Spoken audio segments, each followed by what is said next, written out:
Olá, professor, professora, sejam bem-vindos a mais uma aula do subsídio do CAPED. Na lição anterior, nós falamos sobre a questão do evolucionismo e do criacionismo, tá?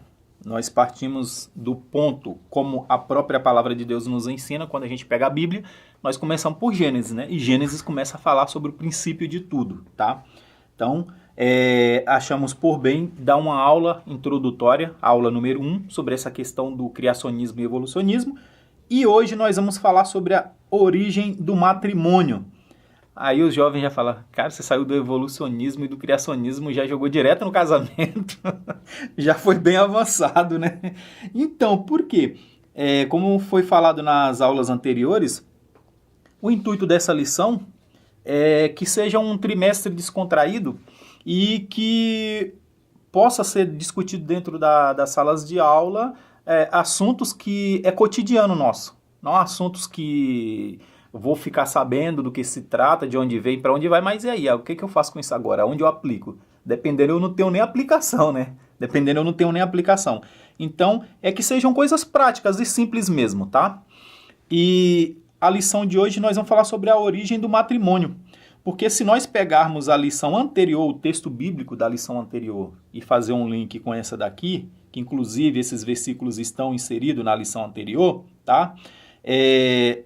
Gênesis 2, do 18 ao 25, vai dizer sobre essa questão de Deus, quando Deus chega e diz assim, então o Senhor declarou, Deus declarou, não é bom que o homem esteja só, farei para ele alguém que o auxilie e lhe corresponda, tá?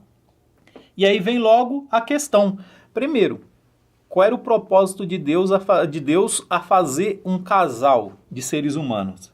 E voltando aqui para o versículo 18, quando Deus fala então, quando Moisés vai dizer que Deus diz, então o Senhor Deus declarou, não é bom que o homem esteja só, falei para ele alguém que o auxilie e lhe corresponda, tá? Primeira coisa, a gente se pergunta, não é bom por quê?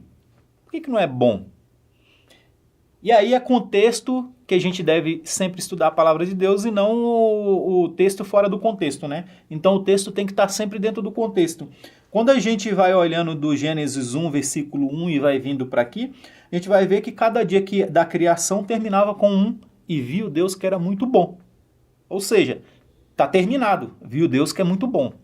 E quando a gente vê aqui Deus falando que não era bom que o homem esteja só, e aí lembrando que Gênesis capítulo 1 e capítulo 2 e capítulo 3, eles não estão numa sequência reta da linha do tempo, tá? E eu sei que os professores sabem, os alunos, né? São assuntos bem recorrentes dentro da nossa igreja, a gente discute sobre esses assuntos. E é um livro bem conhecido, Gênesis, pelo menos nos primeiros capítulos, né? É bem conhecido. Então, a gente vai ver que Deus vai falar que não é bom. Ou seja, faltava alguma coisa. E eu sei que muitas das vezes as pessoas levam esse lado aqui para o lado sentimental. Eu tenho um problema com essa questão de sentimentalismo dentro da Bíblia, tá? Como eu falei na aula anterior, eu não sou racionalista, tá? Que é uma filosofia muito herética, o racionalismo. Mas a gente precisa ser racional. Então a gente precisa fazer pergunta para o texto, pensar, colocar ali na linha do tempo, ali encaixar tudo e ver qual é o propósito. O que o texto quer dizer para mim? Porque não sou eu que vou dizer o que o texto está dizendo, é o próprio texto que vai falar para mim o que ele quis dizer com aquilo. O que Moisés quis dizer com isso, né?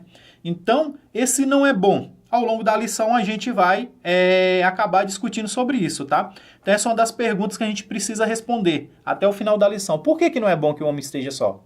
Né? E a questão da introdução aqui da segunda pessoa humana ali no meio da criação, né? A segunda, não é uma segunda espécie, é a mesma espécie, é humana, né? Então a segunda pessoa. E eu acho interessante que fala aqui, por exemplo, quando Adão, Deus traz a mulher perante Adão, e Adão diz assim, disse então o homem, esta sim é osso dos meus ossos e carne da minha carne. Ela será chamada mulher, ou varoa, como algumas traduções, né? Porque do homem foi tirado. Aqui a expressão hebraica é ish, né? O homem é ish, tá? E quando vai trazer a mulher, por exemplo, é isha, tá? É isha, ish e isha. é uma curiosidade que dentro dos idiomas, né, dentro da língua, do vernáculo e tudo mais, é o único dialeto, é o único idioma que traz o feminino verdadeiramente do masculino. Por exemplo, homem, mulher. Tem nada a ver a palavra homem e mulher. Em inglês, man e woman. A mesma coisa. E assim por diante. Já dentro do hebraico, não. Ela tem a mesma raiz, tá? Então vê que perfeição, né? Quando a gente vai olhar essa questão aí, que perfeição até na língua, né? Porque é uma variação, homem e mulher. Portanto, Adão, quando ele vê, ele reconhece, essa sim é uma igual a mim, né? Ele fala, essa é igualzinho a mim. Só que esse igual que ele está falando não é nos atributos físicos, né? Ele está falando pessoa, da mesma espécie. Esse é aquele que encaixaria com ele, né? E a palavra ish também pode ser traduzido, tá? A questão da mulher, né, que ela fala que foi tirado do lado. Essa é do meu lado. Portanto, a palavra ish também se traduz dentro do hebraico como lado, tá? É traduzido como lado. Então Adão falou, olha, essa saiu do meu lado, ele reconheceu. E aí eu sei que tem uma alegoria, tá? Tem umas alegorias aplicadas tanto dentro do cristianismo quanto do judaísmo sobre essa questão de como que a mulher foi criada, né? Que Deus fez o homem cair, a primeira cirurgia e tal, tudo mais. Alegoricamente falando, é legal, né? Não tem problema nenhum com isso, mas a gente imagina por quê? O que nós entendemos de tirar uma costela e fazer outra coisa, só tirar uma costela, precisaria cortar e tal, tudo mais. E aí vai vir aquela alegoria, e não teve sangue, né? Não teve dor, a primeira anestesia, a primeira cirurgia e tal, tudo mais. É uma alegoria legal, bonitinha, mas quando a gente se trata de Deus e alguém que fez alguém sair do pó da terra, amassou e soprou, a gente vai ver que não é bem dessa forma aí, né? A questão da costela aqui é clara, que Deus tirou uma costela do homem e fez. Mas não necessariamente precisaria fazer um corte, né? Então tem essa questão aí, que a gente precisa ficar atento quando a gente vai falar da Bíblia, a gente não alegorizar muito, tá? Eu sei que em alguns pontos acaba até sendo inevitável, mas a gente tem que ter cuidado com alegorias na Bíblia, tá? Então, quando traz a mulher, vê que Adão, ele fala, agora pronto. Vamos dizer, a tradução mais antigas, as bem antigas da Almeida Revista e traduzida, por exemplo, tem algumas expressões que falam assim, agora sim. Vê que coisa, né? Ele fala, agora sim. Agora tá completo, agora tá legal, agora ficou bom, né? Mais ou menos assim. E outra coisa que a gente precisa prestar atenção aqui, ficar atento aqui, que quando fala que Deus falou assim, não é bom que o homem esteja só. A gente leva para o lado da solidão, que Deus olhou o homem, criou tudo, fez o homem, e chegou um momento, Deus ficou observando, e o homem era triste, né?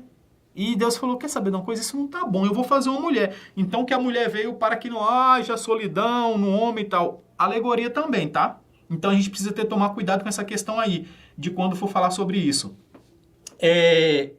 Então, nós chegamos aqui no primeiro tópico, que é, não é bom que o homem esteja só. Portanto, quando Deus vai fazer o ser humano, quando ele faz o homem, ele olha e fala, olha, não é bom, ou seja, não está completo. Lembra que todos os versículos da criação de uma espécie, de uma raça, né? Por exemplo, os peixes, as aves, e quando Deus termina, ele fala, e viu Deus que era bom. Aqui não. Até então, Deus ainda não havia falado que era bom ter criado o ser humano, o homem, tá? Então, quando a gente vai ver e viu Deus que era muito bom, quando ele cria o homem, ele já tinha criado a mulher. Portanto, quando Deus cria o homem, tira uma costela desse homem, coloca ele num sono profundo, tira essa costela, e ele acorda, ele fica encantado com aquilo lá, tipo, não tô mais só, né? E essa é igualzinho a mim. E é igual, como diz algumas traduções aí que eu gosto, né? Agora sim. Agora o negócio ficou bom, né? Agora sim. Então, quando Deus viu isso, Deus encerrou a criação humana. Ele falou, e viu Deus que era muito bom. E aí tem uns contextos também que a gente pode prestar atenção. Por que não era bom? Por exemplo, o elefante tinha todos os animais, né? O elefante, o leão, o crocodilo, seja lá qual o animal que a gente possa usar aí como exemplo, eles tinham um pai, eles eram pares. Deixa bem claro que era pares, né? Na Bíblia. E a gente vai ver que o homem era só. Então, o homem era o único que não se reproduziria sobre a terra. E isso já prova que a criação de Deus ainda não havia sido finalizada. Deus não olhou em um determinado momento e falou, ah, rapaz, está faltando alguma coisa aqui, ó. Aí olhar para a solidão do homem lá sentado, né, triste, pensativo, fala bem assim, vou criar uma mulher para esse cara aqui. E aí tem até umas alegorias engraçadas sobre esse assunto, mas observa que não é bem assim, tá? Deus simplesmente ainda não havia fechado, vamos dizer assim, os dias da criação não havia se completado.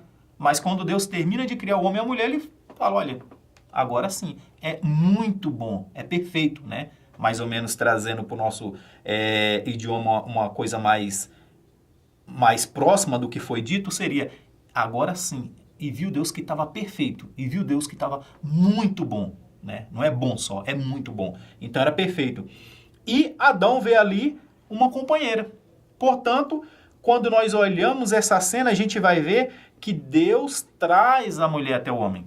Não é o homem acordou, olhou para o lado e a mulher estava. Não, Deus traz. E aí a gente vê esse exemplo em várias partes da Bíblia, tá? A gente vê, por exemplo, quando Abraão vai trazer, né? Que ele manda seu servo Damasceno trazer a esposa para o seu filho.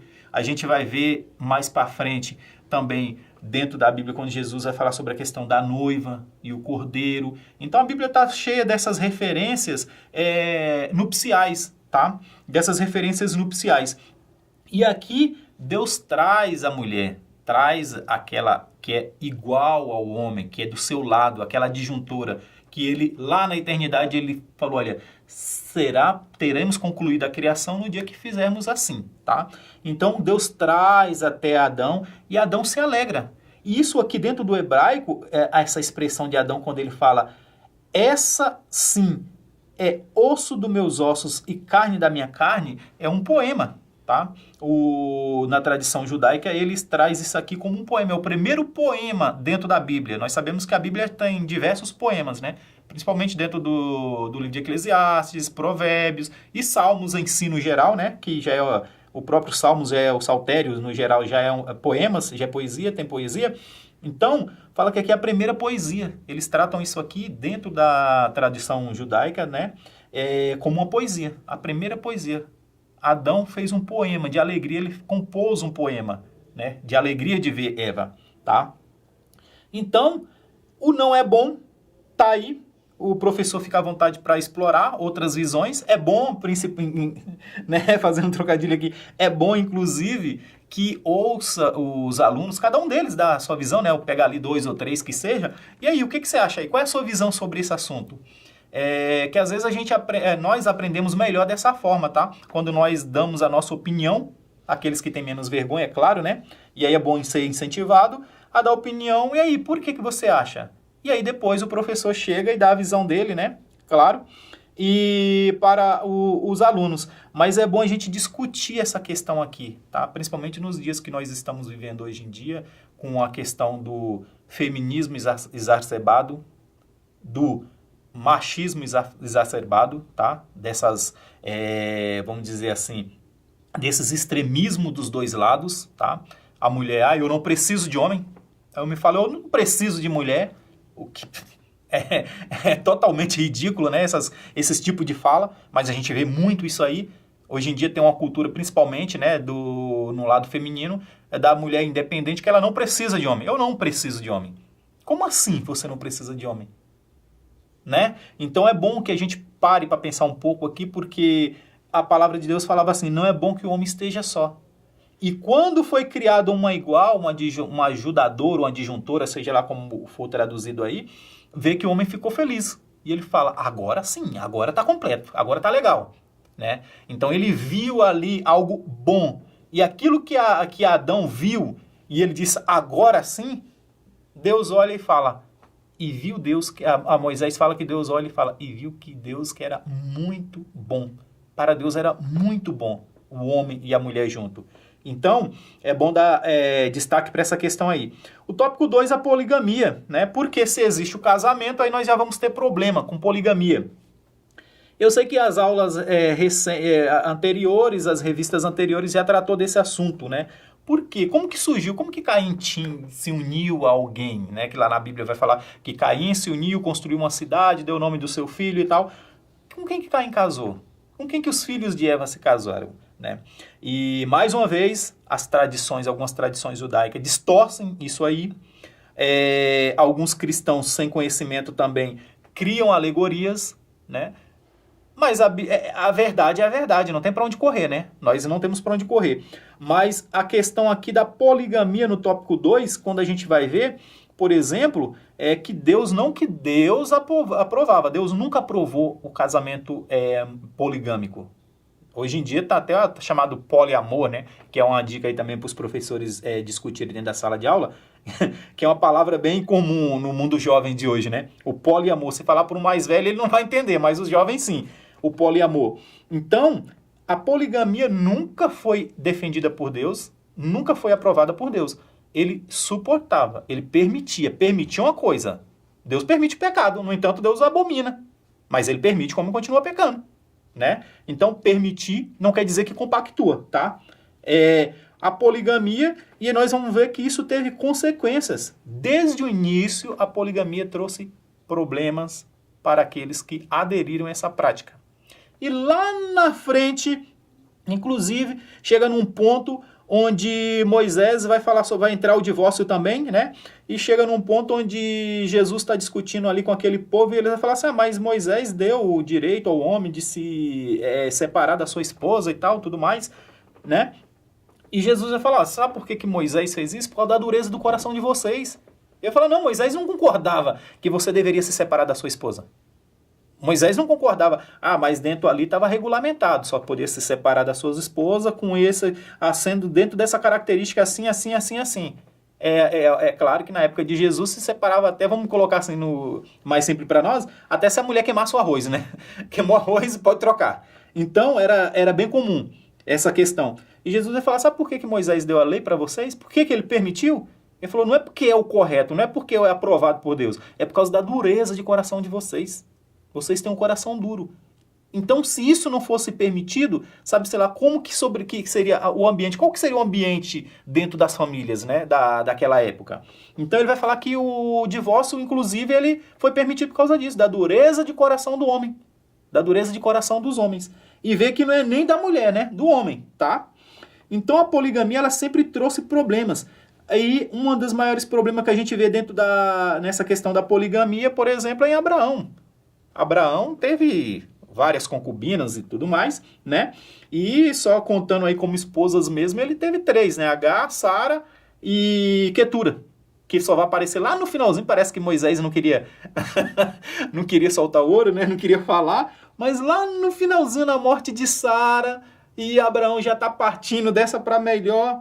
Aí ele vai citar Quetura, né? Naquela repartilha dos bens, que Abraão repartiu os bens com todos os seus filhos, e vai citar essa esposa, que é a Quetura, e vai colocar não como concubina, mas como esposa, né?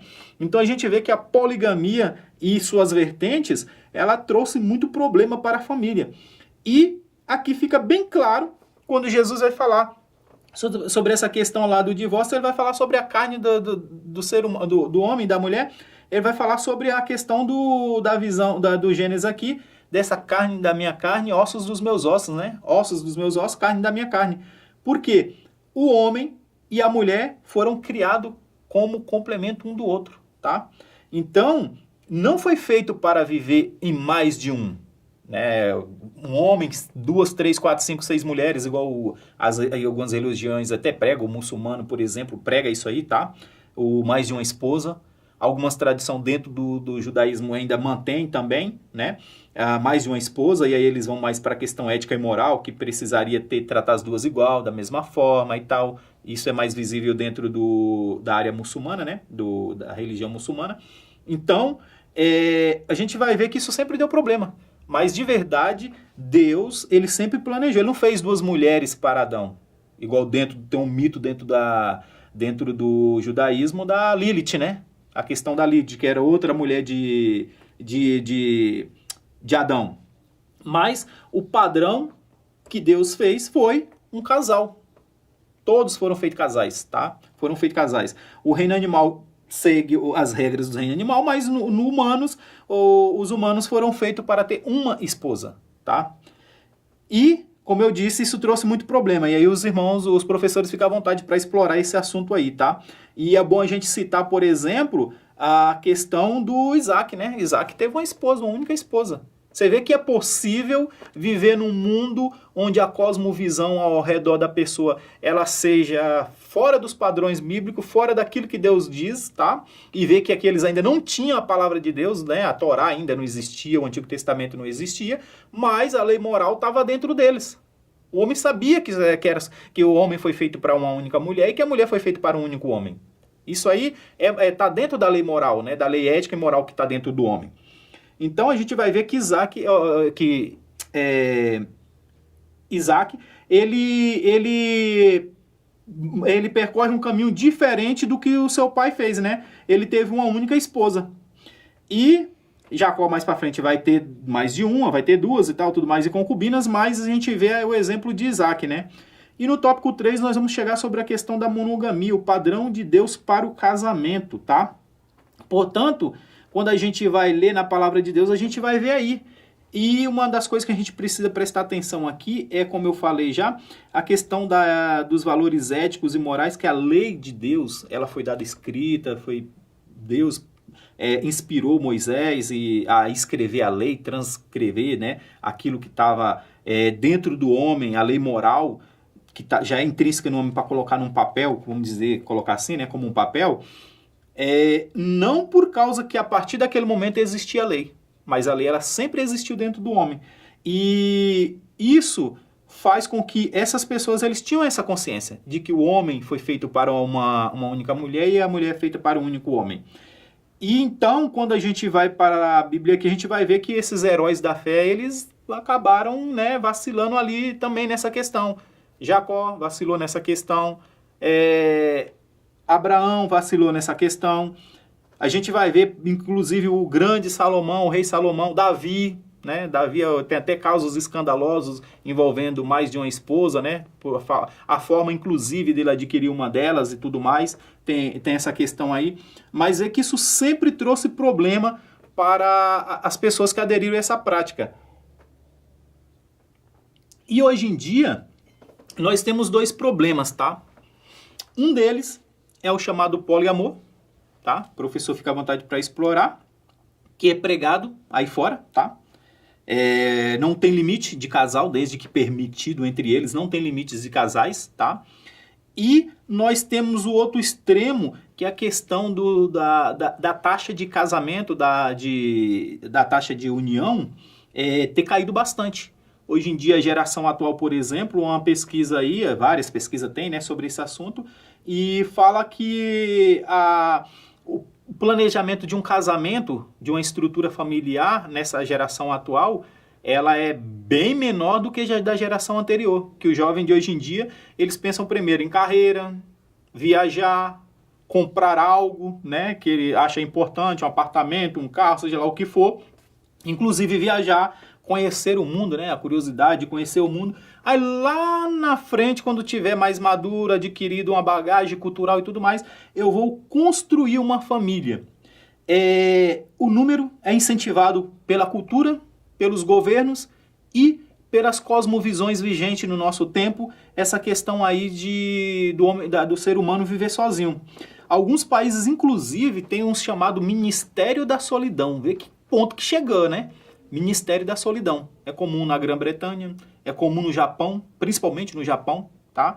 O Ministério da Solidão, que trata de pessoas que ficaram velhas, sozinhas, e isso traz problemas, porque a pessoa, ela depois de velhos, né, uma velhice avançada, ela acaba voltando a ser dependente dos outros, e o governo precisa amparar essas pessoas. E aí criou-se o chamado Ministério da Solidão. E o nome é esse mesmo, Ministério da Solidão. É comum no Japão, é comum na Itália, que são países com populações, a faixa de idade da população mais velhas é maior, tem poucos jovens, e isso aí vem também com a questão da globalização, né? Do avanço das ciências, da tecnologia, a globalização trouxe, e as pessoas, os mais jovens, eles largam os seus países para ir para países tipo Estados Unidos, aí já tem uma condição melhor, né? Financeiramente melhor, então vai principalmente para Estados Unidos, a região do Oriente, né? Emirados Árabes, onde está crescendo bastante a questão da tecnologia, oportunidades de de negócios, tá? Oportunidades de negócios, não estão mais querendo cuidar das terras. Na Itália, por exemplo, a vinicultura, que é muito forte, né? E na França é um pouquinho diferente, tem essa cultura também, mas é um pouquinho diferente, mas principalmente na Itália é bem acentuada.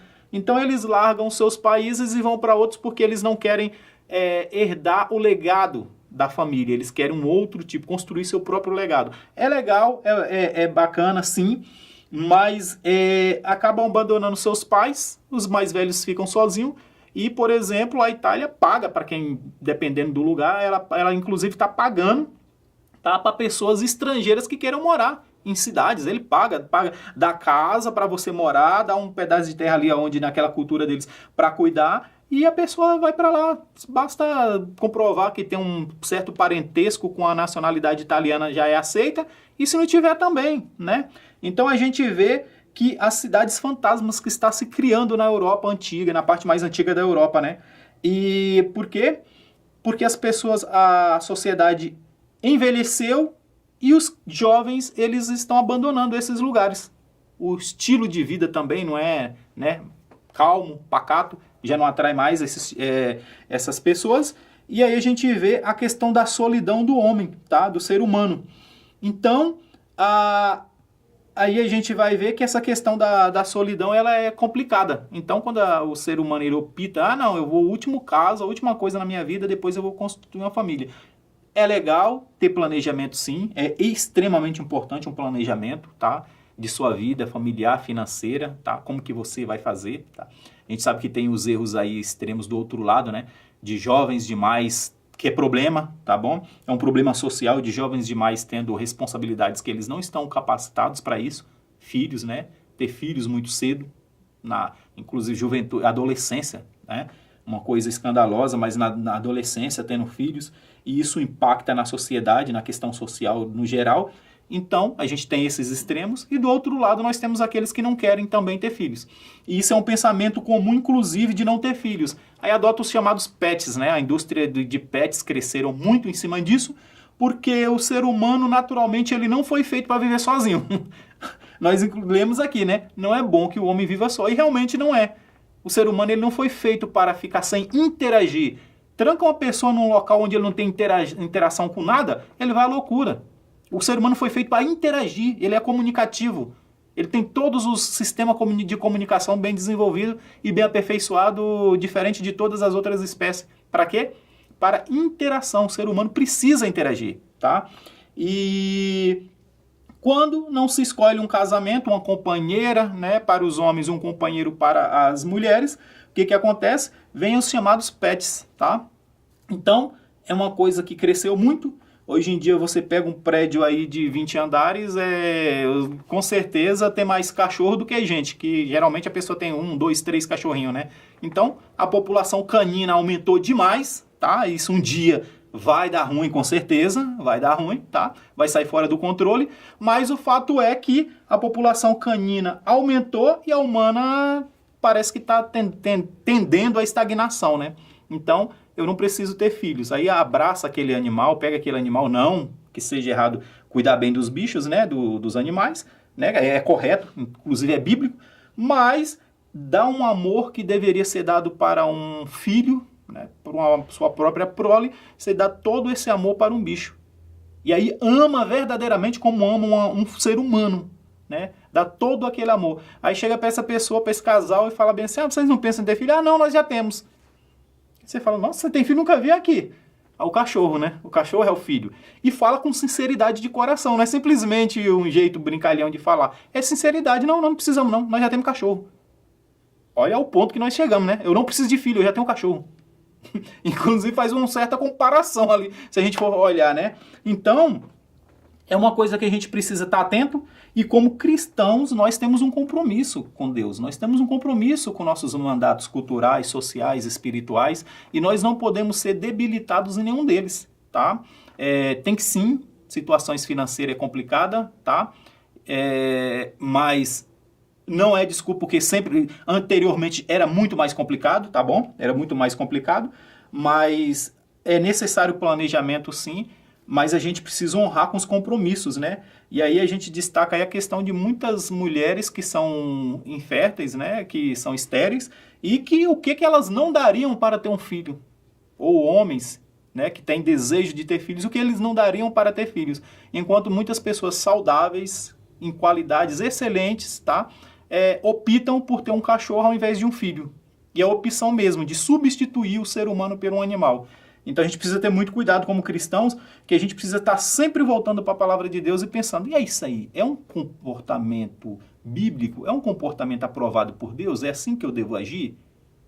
Tá? Então a gente precisa estar sempre fazendo essa análise da nossa vida.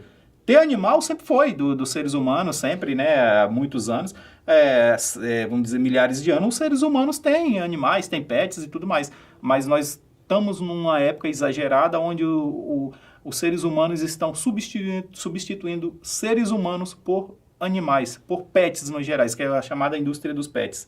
E aí nós chegamos aqui, né, portanto, para fechar aí, a monogamia é o padrão, né, de Deus para o casamento, não é a poligamia, e nós falamos sobre essa questão aí, que dá muito problema, tá? E no tópico 4, quando Adão olha para a mulher, aqui para nós fecharmos o assunto, e ele diz, esta sim é osso dos meus ossos e carne da minha carne, tá? Vê que coisa interessante. E aqui um tópicozinho aqui para nós aqui, que o Augusto Nicodemos, no livro dele que se chama Gênesis, o princípio de tudo, ele trata desse assunto aí, eu achei interessante, tá? E ele vai falar assim, aqui sobre a mulher. A mulher, e aqui é claro, né? Ele está citando um outro autor que citava Santo Agostinho. A minha referência é Santo Agostinho, tá bom? Que essa é a frase de Santo Agostinho. E o Augusto Nicodemos utilizou isso aqui no livro dele. Que diz assim, a mulher não foi feita da cabeça do homem para dominá-lo, nem de seus pés para ser pisoteada por ele, mas do seu lado para ser igual a ele, debaixo do braço para ser protegida e perto do coração para ser amada. Isso aqui é Santo Agostinho fazendo uma análise, né? Para que Deus criou a mulher? Santo Agostinho vai fazer toda essa analogia aí e ele vai chegar nessa conclusão. E o termo aqui, unir, né, que o Augusto Nicodemos ele trata aqui do termo unir. O verbo unir significa uma relação muito íntima. Portanto, unir é uma relação íntima, tá? Entre duas partes. Entretecida, como se ambos passassem a viver debaixo do mesmo jugo. Portanto, essa união aqui, esse unirá, quando vai falar que o homem unirá a sua esposa e serão uma só carne, está falando que eles serão tratados iguais, tá? E Jesus vai cobrar isso aqui, né, lá na frente dos fariseus da sua época, ele vai falar sobre essa questão de uma só carne, tá? Então, o homem e a mulher passam a ser uma só carne. E a sociedade da época de Jesus, ela era muito machista, a gente sabe disso aí, tá? A judaica, ela era extremamente machista sobre essa questão, qual era a posição da mulher. Em aulas de outras revistas, de outro assunto, nós já tratamos disso, onde eles vão perguntar, inclusive, era um pensamento daquela época, se a mulher tinha alma. Será que a mulher tem alma? Era tratado como um animal, né? Será que ela tem alma? E, infelizmente, o machismo ele contribuiu muito para o momento feminista que nós estamos vivendo hoje. Para essa onda, né? Que o feminismo são ondas, ela já está na 6ª onda, né? Pelo menos da área que estuda esses assuntos, eles já falam que já está na 6ª onda. Então, o feminismo, ele é uma criação do machismo, na verdade, tá? É uma resposta do mundo feminino ao machismo.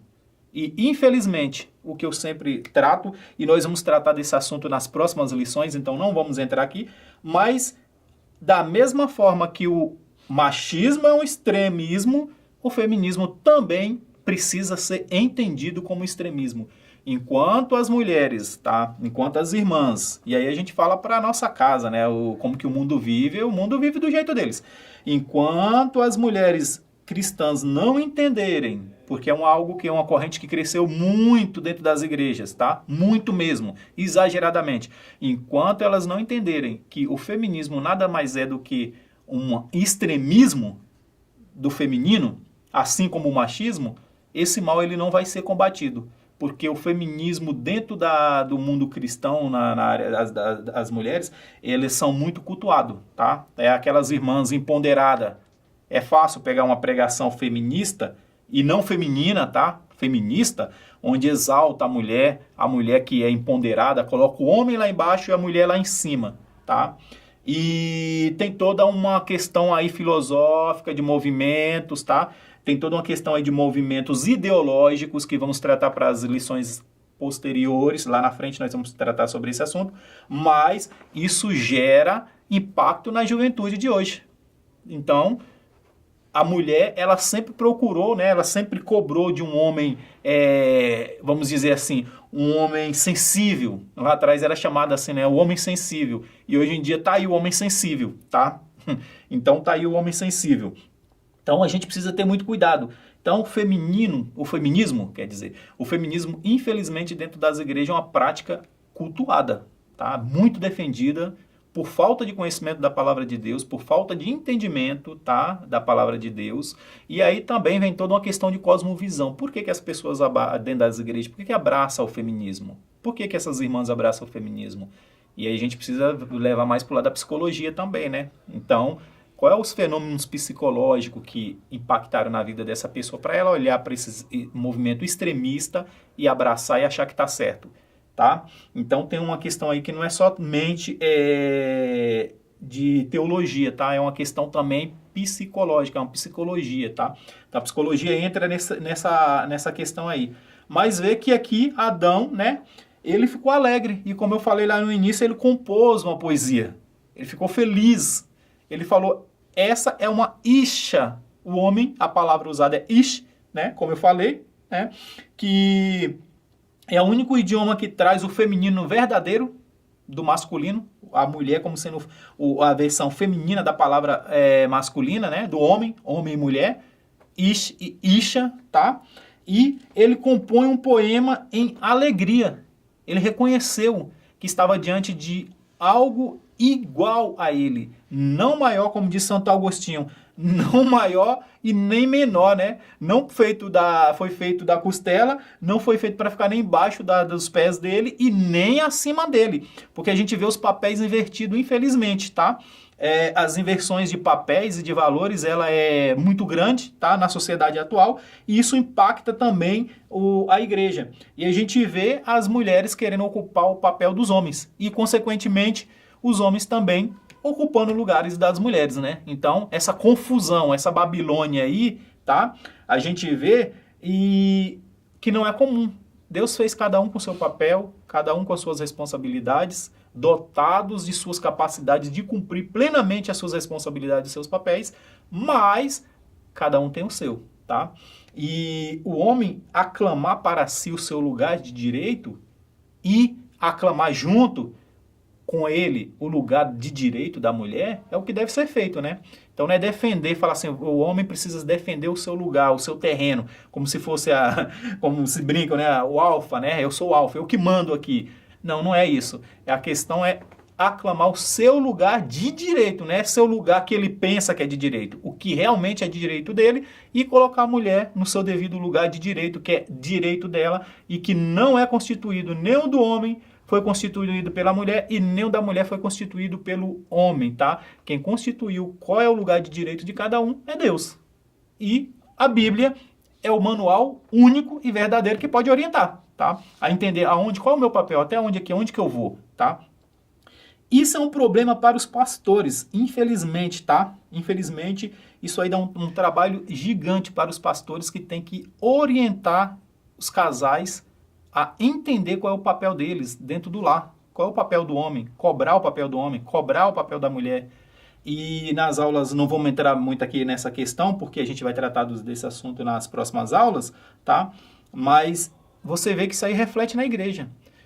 Uma coisa que a gente precisa entender aqui para a gente finalizar é o seguinte, que toda a nossa cosmovisão, ela afeta o jeito como nós adoramos a Deus.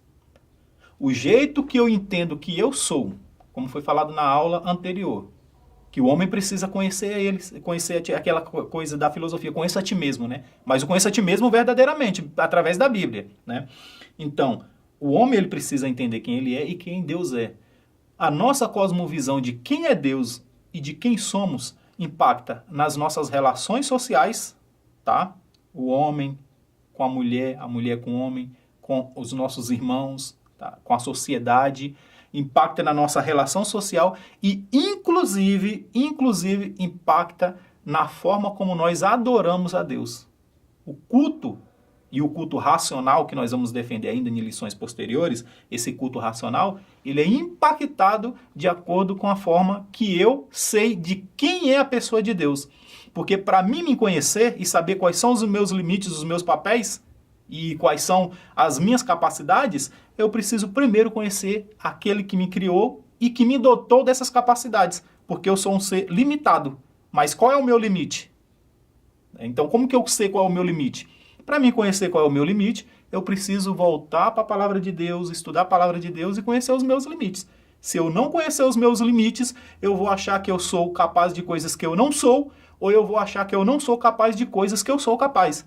Então, vê que tem aí uma falta de conhecimento de si próprio. Para nós nos conhecermos, é necessário conhecer a Deus. E por que isso é importante? Porque a partir daí vai impactar na forma como eu adoro a Deus, como eu cultuo. O meu culto é resultado do quanto eu conheço a mim mesmo e eu conheço a Deus, tá? Então, é importante nós destacarmos essa questão. Então, como nós falamos aqui, para encerrar, a alegria, que é importante, isso aí, o professor explorar esse assunto, a alegria que foi para Adão, né? Ver aquela que estaria igual a ele, de igual para ele, para dividir suas tarefas diárias, para dividir as questões sentimentais, tá? Alguém que pudesse estar de igual com ele, alguém para fazer companhia a ele. E aí a gente vê a questão da humanidade, o berço da humanidade. Daí sairia, não saiu, né? Todos os seres humanos. A lição anterior nós falamos sobre criacionismo e evolucionismo. A ameba que evoluiu e tal. Mas no criacionismo não. Nós temos uma mesma raiz, nós temos o mesmo ancestral comum. E o nosso ancestral comum era ser humano, não era um chimpanzé, não era um bicho que subiu na árvore e um dia decidiu descer, tá?